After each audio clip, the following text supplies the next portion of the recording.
I wish I could find a way to stick to chronology, but I don't seem to be able to. I did talk in a very recent video about what I now call the composite Desmond Oakley. My father and a man who appears to have been another man, at least on paper, birth certificate and death certificate, having shared one life.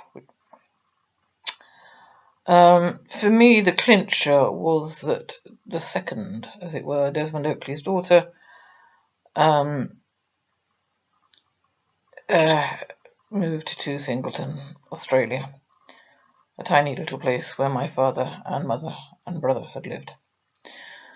There were a number of others. That marriage took place from 2 Wales Avenue, Carshalton.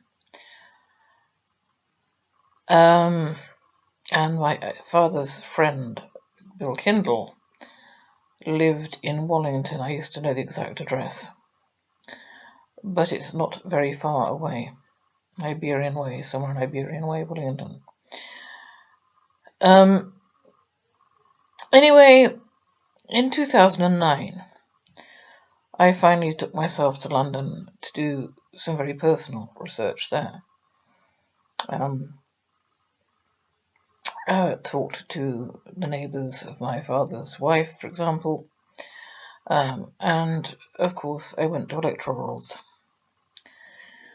They were all interesting, very, but one of the most interesting was the household of Desmond Oakley. The man he named on his marriage certificate as his father was Reginald Stanley Oakley. I think I'd said he was 10 years old. It was more like 15, and couldn't have been his father. Not to mention no record anywhere of such a birth.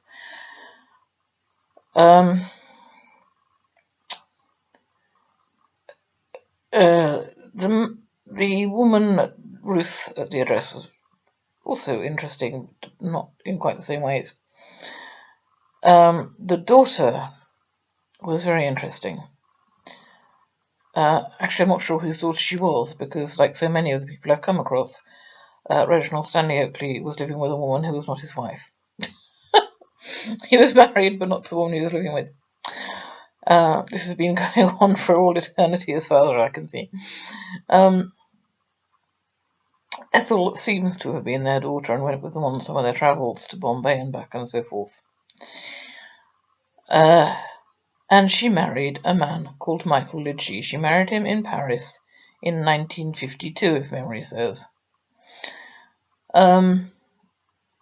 He did marry again, Michael Lidgeys, that is. I don't know whether he bothered to divorce his first wife before doing it. He may have. They had 3 children. Ethel Oakley, of course, then became Ethel Lidgeys, and they had 3 children. Another Michael, a David, and a Rosemary. I think that was the birth order. It doesn't much matter.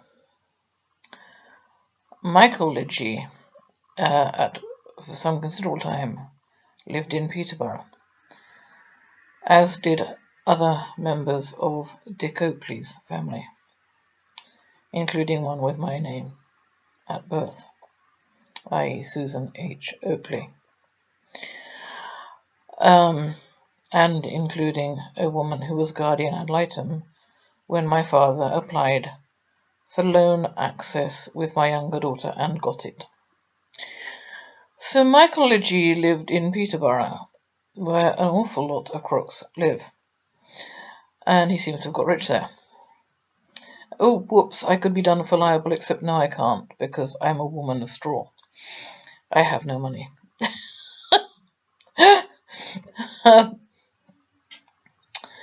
David Lidgeys, I feel rather sorry for, because he apparently suffered from depression. I can imagine that I can't understand why any child who ever shared a roof with my father, wouldn't suffer from depression. Anyway, he did suffer from depression. And one day, was it 2011 or 2012, Oh, he was a doctor, by the way. And he was living in Hillgate, Norfolk. All documented. He walked out of his house in the clothes that he stood up in. Nothing else. No car keys, no money, no nothing. And was never, ever seen again. So, you could say...